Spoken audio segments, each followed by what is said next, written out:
ሰላም ውድ ተመልካቾቼ እንኳን ወደ አምስት ችንካሮች የዩቲዩብ ቻናል በሰላም መጣችሁ። የዩቲዩብ ቻናላችን ሰብስክራይብ፣ ሼር ያደርጋችሁ እስከ ቪዲዮ መጨረሻ ድረስ አብራችሁ እንድንቆዩ በአክብሮት እንጋብዛለን። በአሁኑ ወቅት ዜናዎችን ስንከፍት ወይ ማህበራዊ ሚዲያውን ስንገባ የምንሰማቸው ነገሮች ሁሉም አእምሮን የሚያስጨንቁ ናቸው። የጦርነት ወሬዎች፣ የተፈጥሮ አደጋዎች፣ የህዝቦች ፍርሃት፣ የኑሮ ውድነት በየቦታው እንሰማለን። ብዙዎችን በዓለም ላይ ምን እየተፈጠረ ነው ብለው እንዲጠይቁ ያደርጋል።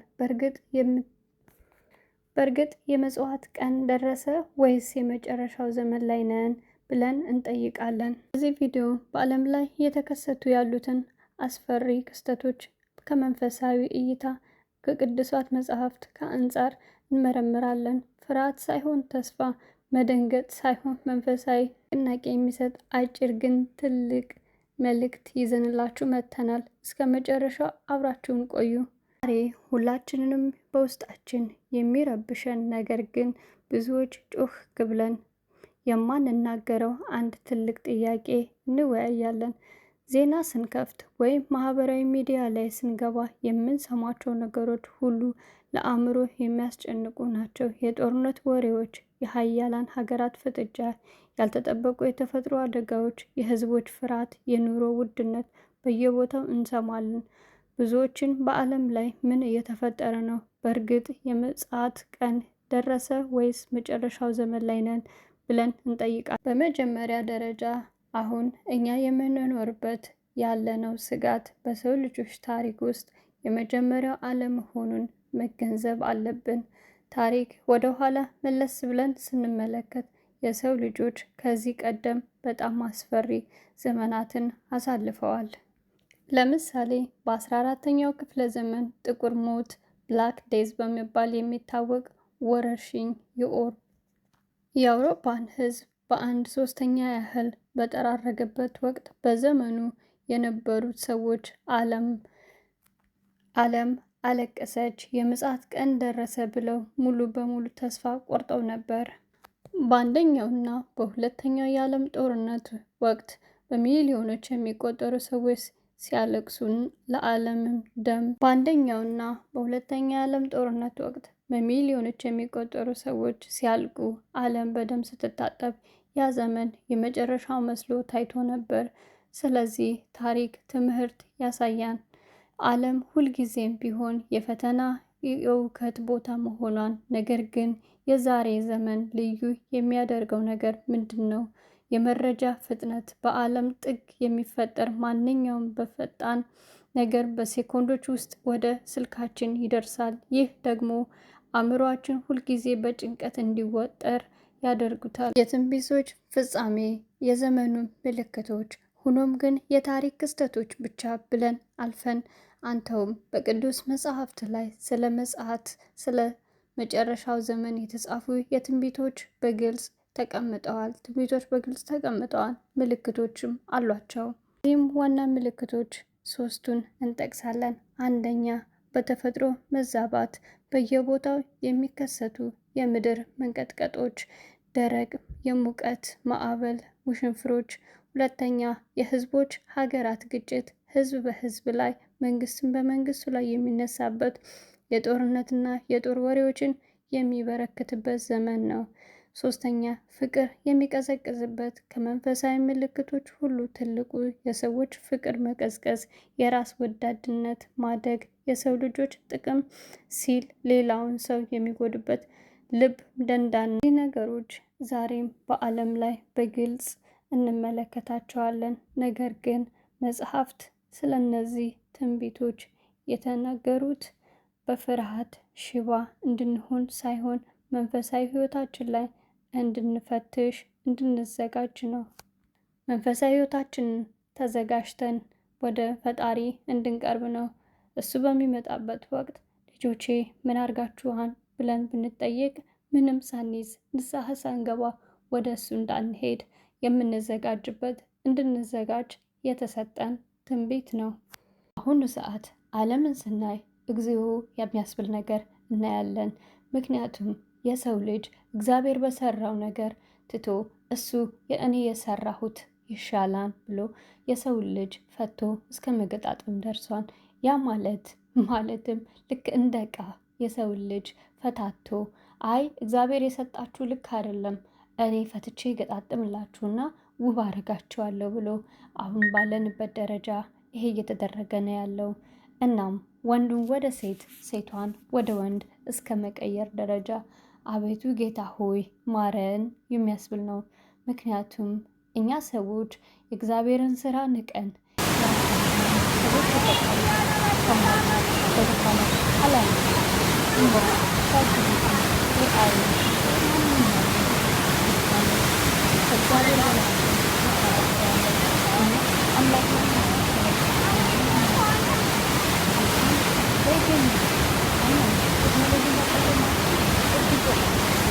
ግንስ ከእግዚአብሔር የበለጡ አይደሉም።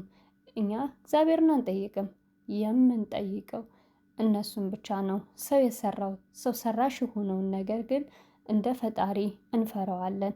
አምላካችን የፈጠረንን ግን እንደሱ አንፈራውም።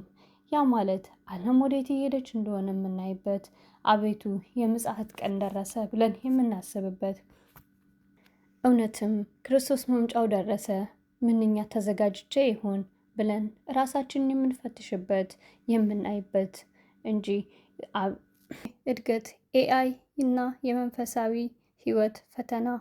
በሌላው በኩል አሁን ያለንበት የቴክኖሎጂ እና የኢንተርናሽናል ኢንተለጀንስ ኤአይ ዘመን ሰዎችን ከመንፈሳዊ ህይወታቸው እንዲርቁ ትልቁን ፈተና ሆኗል።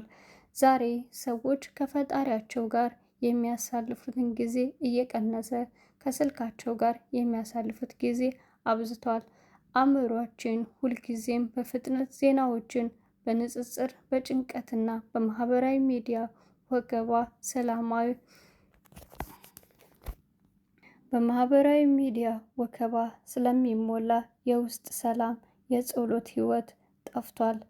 የመጨረሻው ዘመን ትልቁ አደጋ የቁስ መበራከት ሳይሆን የልብ መደንዘዝ፣ የመንፈሳዊ ህይወት ድካምና የእውነት ማጣት ነው።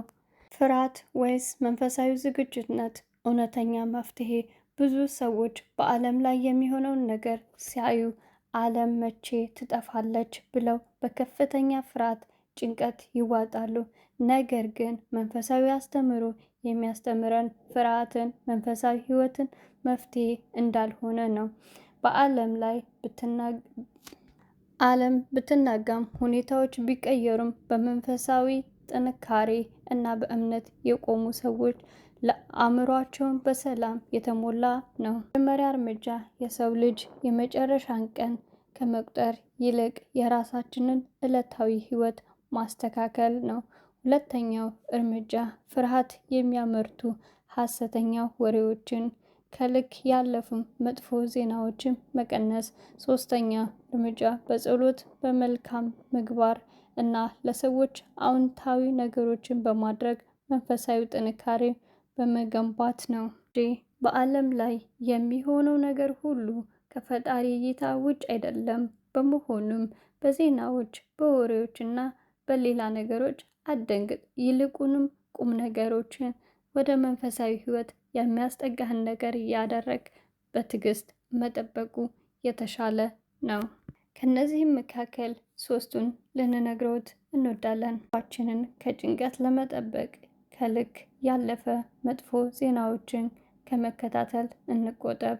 መንፈሳዊ ህይወታችን ላይ በጸሎትና በጥሩ ምግባር እንበርታ። ለራሳችን፣ ለቤተሰቦቻችን፣ ለሰዎች መልካም ነገርን በማድረግ ፍቅር እንስፈን። ራሳችንን ለቤተሰቦቻችን እና ለሰዎች መልካም ነገር በማድረግ ፍቅርን እናስፋፋ። በሁን ላይ በየሚዲያው የምናያቸው እጅግ አስፈሪ ቀፋፊ የሚሆኑ ነገሮች ለማየት የሚከብዱ፣ ለጆሮ የሚከብዱ፣ ለመስማት ለማየትም ሁሉም ነገር የሚቀፉ ነገሮች እናያለን። በሀገራችን አሁን ላይ በምናየው ሁኔታ እርስ በርስ ሲጋቡ እናያለን። አገራችን የተመረጠች ቅድስት ሀገር ብለን እንጠራታለን። ነገር ግን እኛ ያላሰብነው ሌሎች ሰዎች ግን ውጫውያን ምዕራባውያን አስበው ወደ ሀገራችን ያስገቡትን ግብረ ሰዶም የሚባል ነገር አለ። እሱንም ወደ ሀገራችን አስገብተውት በመንፈሳዊ ቦታዎች በተለያዩ ቦታዎች ሰዎችን እየበከሉ እንደሆነ እየሰማን ነው። የትላንትና ያየነውም በሶሻል ሚዲያ ሲዘዋወር እንዳየነው ወንድን አግብቶ በይፋ ትዳር ሊመሰርቱ ሲሉ በፖሊስ የተያዙትንም አይተናል።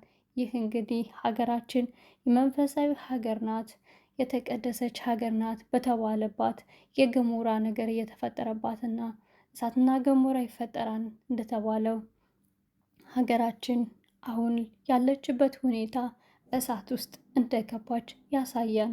እናም በሶሻል ሚዲያ የምናያቸው ነገሮች እጅግ የሚዘገንኑ፣ በሀገራችን ላይ እየተፈጸመ ያለው እጅግ የምንሰማው ነገር እጅግ የሚቀፍ፣ ለመስማትም የሚከብድ፣ ለማየትም የሚዘገንን ጉዳይ ነው። አባት ልጁን ይደፍራን፣ ከ6 ወር ህፃን ጀምሮ ይደፍራን እስከ 85 ሽማግሌ ድረስ።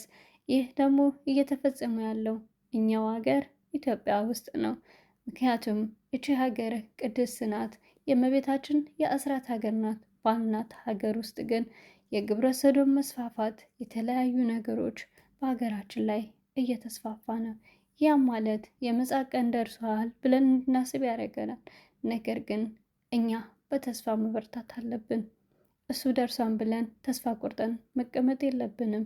ተስፋችንን በእግዚአብሔር አድርገን ሀገራችንን ብንጠብቅ፣ ለሀገራችን ጸሎት እያደረግን ለቤተ ክርስቲያናችንም ቤቷ ውስጥ የገቡትን የነዚህ የሰይጣንን ስራ የሚሰሩ ሰዎችን ከቤቷ እንዲያስወጣልን ጸሎት እያደረግን ቤተክርስቲያናችን መድኃኔዓለም እንደመሰረታት እሱ እንዲጠብቃት ጸሎታችንን ማድረግ መተው የለብንም። እናንተስ በዓለም ላይ እየተከናወነ ያለውን ነገሮች ስታዩ ምን ይመስላችኋል? መንፈሳዊ ሰላማችሁን ለመጠበቅስ ምን ታረጋላችሁ? አስተያየታችሁ በኮሜንት ላይክ፣ ከወደዳችሁ ሼር፣ ሰብስክራይብ፣ ላይክ እያደረጋችሁ ሀሳባችሁን በኮሜንት እንታስቀምጡልን በአክብሮት እንጠይቃለን። ስለነበረን ጊዜ እጅግ አመሰግናለሁ።